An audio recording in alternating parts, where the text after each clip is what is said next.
বাইকের কিন্তু অতি শিগগিরই দাম বেড়ে যাবে বাংলাদেশে। এখন কেন বেড়ে যাবে? যারা জুন জুলাইয়ের পরে বাইক ক্রয় করবেন তারা কিন্তু সব কোম্পানির বাইক মোটামুটি দাম বৃদ্ধি করবে, হয় 5 থেকে 6 হাজার, না হলে 8 থেকে 10 হাজার টাকা দাম বাড়বে। এখন কেন বাড়বে সেটা আছে। অনেকে বলতে পারেন যে বাইক কোম্পানিগুলোর এটা কোনো কারসাজি কিনা, বা বাইক কোম্পানিগুলোর দাম বাড়ানোর কোনো টেকনিক কিনা, অনেক প্রশ্নই আসতে পারে।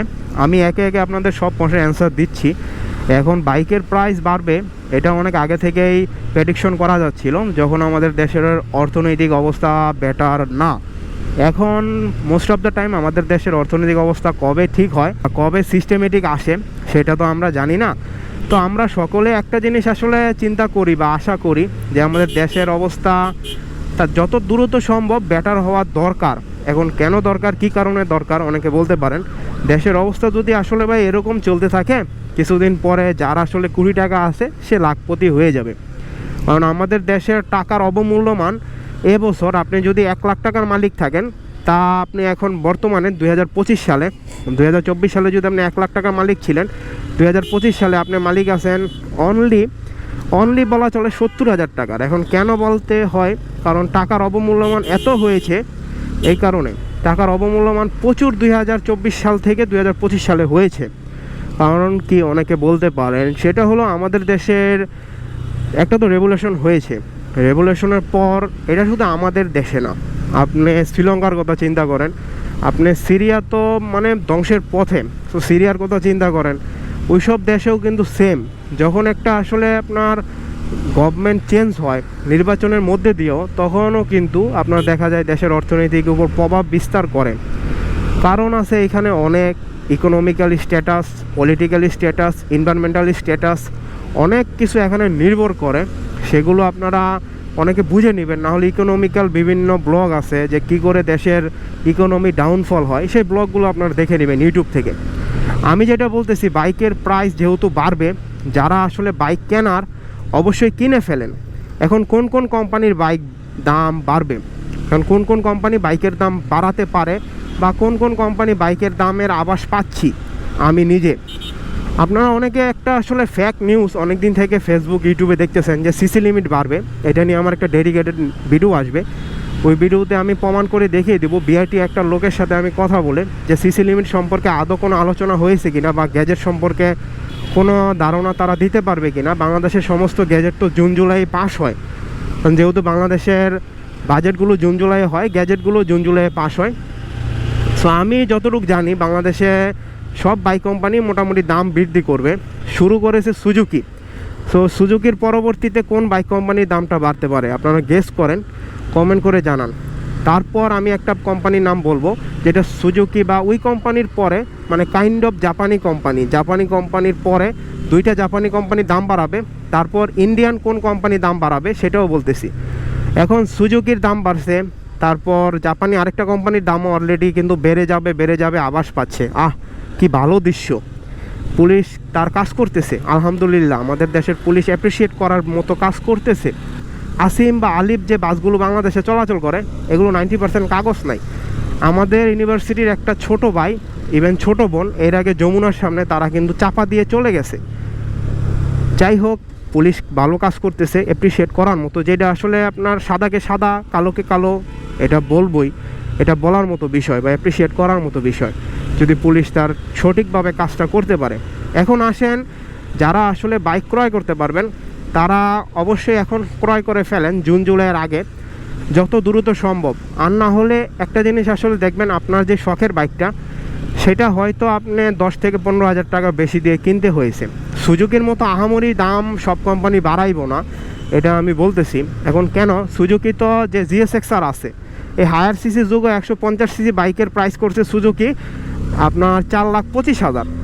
সো 4,25,000 টাকা দিয়ে যারা আসলে লোয়ার সিসি বাইক ক্রয় করবে, মানে জিএসএক্সআর ক্রয় করবে, তারা আমার এখন মনে হয় বোকার রাজ্যে বাস করবে। 5,25,000 দিয়ে যারা 2025 সালে সুজুকির জিএসএক্সআর বাইক ক্রয় করবে, আমার মনে হয় তারা বোকার স্বর্গে বাস করবে। এই যে একটা কানা চোদা বাইকার, সে কোনো হর্নই শোনে নাই, জাস্ট ঢুকাই দিছে। যাই হোক, আমাদের দেশের মানে ভবিষ্যৎ, অদূর ভবিষ্যতে ইকোনমিক্যাল স্ট্যাটাস যদি ডেভেলপ না হয়, এর ক্ষেত্রে বলা চলে যে অনেক ভুগতে হবে আমাদের দেশের ব্যবসায়ী থেকে ধরে সাধারণ মানুষদের অনেক ভুগতে হবে, কারণ সব কিছুর দামই সামনে বৃদ্ধি পাবে। আর আমাদের দেশ কিন্তু একটা IMF এর কাছ থেকে ঋণ আসছিল, মানে IMFI, কারণটা ভুল হয় অবশ্যই আমি ভিডিওর নিচে লিখে দিব বা স্ক্রিনে লিখে দিব। সো সেই ঋণটা কিন্তু এখনও পরিশোধ হয় নাই। আর IMFI ঋণ কিন্তু আপনার পরিশোধের প্রধান একটা লক্ষ্য হলো তারা যখন ঋণ দেয় তখন কিন্তু তারা ওরকম চুক্তি করেই দেয় ওই দেশের গভর্নমেন্টের সাথে যে এই দেশের জীবনযাত্রার মানের প্রতি একটু বাধা সম্মুখীন করতে হবে, মানে সব কিছুর জিনিস আর কি দাম বাড়ায় দিতে হবে, এটা তারা মানে ঋণ যখন দেয় তখন তারা আসলে বলে দেয়। এই কারণেও বলা চলে যে আমাদের দেশের বাইক কোম্পানির প্রাইস একটু ইনক্রিজ করা হচ্ছে। আর অদূর ভবিষ্যতে আমাদের দেশের বাইকগুলো এত প্রাইজে যে কিনতে হবে এটা কেউ আসলে মানে 2024-এর পরবর্তীতে এক্সপেকটেশন করে নাই। ধরলাম 2024-এ প্রচুর দুর্নীতি হয়েছে, হ্যাঁ দুর্নীতি ছিল, কিন্তু তারপরও 2025-এ কেন বাইকের দাম বাড়বে? 2025-এ তো আমরা সকলেই এক্সপেকটেশন করছিলাম যে বাইকের দাম কমবে, এটা আসলে আমার না আপনার না সকলের এক্সপেকটেশন ছিল, কিন্তু তাও বাইকের দাম বেড়ে গেছে 2025-এ। এটা আসলে স্বাভাবিক বিষয়, 2025-এ বাইকের দাম বাড়বে এটা অনেক আগে থেকে এক্সপেকটেশন করা যাচ্ছিল, কারণ যে বাজেট সরকার প্রণয়ন করেছে, যে বাইকের আগে আপনার ডিউটি চার্জ দিতে হতো 5%, ওই বাইকটার ডিউটি চার্জ এখন মনে 15 থেকে 20%-এর ভিতরে। এই কারণে বাইকের প্রাইস বাড়তে পারে, এটা একটা মূল কারণ। অথবা বাইকের প্রাইস বাড়তে পারে দেশে রেগুলেশন হয়েছে, রেগুলেশনের পরবর্তীতে দেশের ইকোনমিক্যালি স্ট্যাটাস ওই রকম ভালো না আর কি, বিশেষ করে আমাদের দেশের কথা বলতেছি, অন্য দেশের কথা জানি না, বা অন্য দেশের কথা এই ভিডিওতে উচ্চারণ করা মানে হবেও না, কারণ আমাদের দেশের ইকোনমিক্যাল, আমাদের দেশের বাইকের প্রাইস এইগুলো নিয়ে আমি আপনাদেরকে বোঝাচ্ছি। আপনারা যারা বাইক এখনও ক্রয় করেন নাই বা ভবিষ্যতে ক্রয় করার জন্য বসে আছেন 2025-এর শেষের দিকে যে হায়ার সিসি আসছে, লোয়ার সিসির প্রাইসগুলো একটু কমবে, তাহলে কিনে ফেলেন, কারণ মনে হয় না লোয়ার সিসি প্রাইসগুলো কমবে বা হায়ার সিসি প্রাইসগুলো বাড়বে।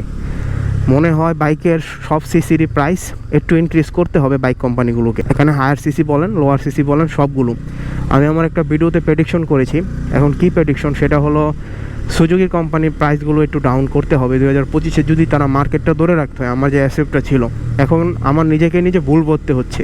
কেন ভুল বলতে হচ্ছে? কারণ মনে হয় না সুজুকি লোয়ার সিসি যে অ্যাসেপ আছে ওইটার প্রাইস কমাবে, তারা যদি আরও সুযোগ সুবিধা পায় তাহলে আরও বাড়াবে। যে আমাদের দেশের বাইক কোম্পানিগুলো একটু উসিলা পাইলেই আপনার প্রাইস বাড়ায় দেয়, এখন তো অনেক বেশি উসিলা আছে যে বাইকের আপনার ডিউটি চার্জ থেকে ধরে সব কিছুর প্রাইসই আসলে ইনক্রিজ করা হয়েছে।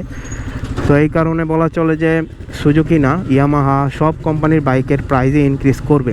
আর অদূর ভবিষ্যতে বাজাজ, ইন্ডিয়ান যে সমস্ত বাইক আছে সবগুলির প্রাইস বাড়বে, এটা ধরে রাখেন। মানে অ্যাকচুয়াল বলা চলে যে স্বাভাবিক একটা ক্রমবর্ধমান প্রক্রিয়া, যেহেতু একটা কোম্পানির বাইকের প্রাইস বৃদ্ধি করেছে, আস্তে আস্তে সব কোম্পানির প্রাইসই বাড়বে। আমাদের দেশের একটা আপনার নিয়ম আছে যে একটা কোম্পানি বাইকের দাম বাড়াইলে আরেকটা কোম্পানিও বাইকের দাম বাড়ায় দেয়। এই কারণে বলা চলে যে যেই কোম্পানির লাভ হচ্ছে বেশি ওই কোম্পানিও বাড়াবে, যেই কোম্পানির লাভ কম হচ্ছে ওই কোম্পানিও বাড়াবে। সো যারা আসলে কাস্টমার আছেন 2025-এ বাইক ক্রয় করার চিন্তা ভাবনা করছেন, তারা একটু কাইন্ডলি বাইকটা ক্রয় করে ফেলেন জুন জুলাইয়ের আগে, বা ডিসেম্বরের অপেক্ষা করতেছেন তারা ডিসেম্বরের আগেই বাইকগুলো ক্রয় করে ফেলেন, না হলে অনেক দাম দিয়ে বাইক ক্রয় করতে হবে। সো বাইকটা ক্রয় করে ফেললে মনে হয় আপনার বা আমার জন্যই বেটার হবে। যদি বাইক আপনি এখনও ক্রয় না করতে পারেন, এখনও অবধি পুলিশ এই জায়গায় আছে, প্রচুর পুলিশ, তো মানে ট্রাফিক পুলিশ প্রচুর এই জায়গায় আছে। যাই হোক, আলিফ বাসগুলোকে ধরছে, ভালো হয়েছে। সো যারা আসলে বাইক ক্রয় করতে চান 2025-এ, তারা বাইক ক্রয় করে ফেলেন, কারণ বাংলাদেশের ইকোনমিক্যাল স্ট্যাটাস বলেন সব কিছুই আস্তে আস্তে ডাউন হবে।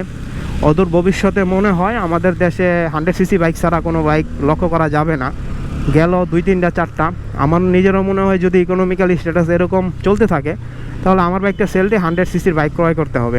এমনটা যাতে না হয় এটা আমি নিজেও এক্সপেকটেশন করি বা আশা করি। Thank you for watching. সম্পূর্ণ ভিডিওটি দেখার জন্য অনেক অনেক ধন্যবাদ। অবশ্যই আপনাদের মূল্যবান মতামতটি কমেন্ট করে জানাতে পারেন। আর ভিডিও সম্পর্কে যদি কোনো ধারণা থাকে বা ভিডিও সম্পর্কে যদি কোনো প্রশ্ন থাকে অবশ্যই সেটা কমেন্টের মাধ্যমে জানাতে পারেন। কমেন্ট করলে আমি অ্যান্সার দেওয়ার চেষ্টা করব। অবশ্যই কমেন্ট করে জানাতে পারেন ভিডিওটা কী করে ডেভেলপ করা যায়।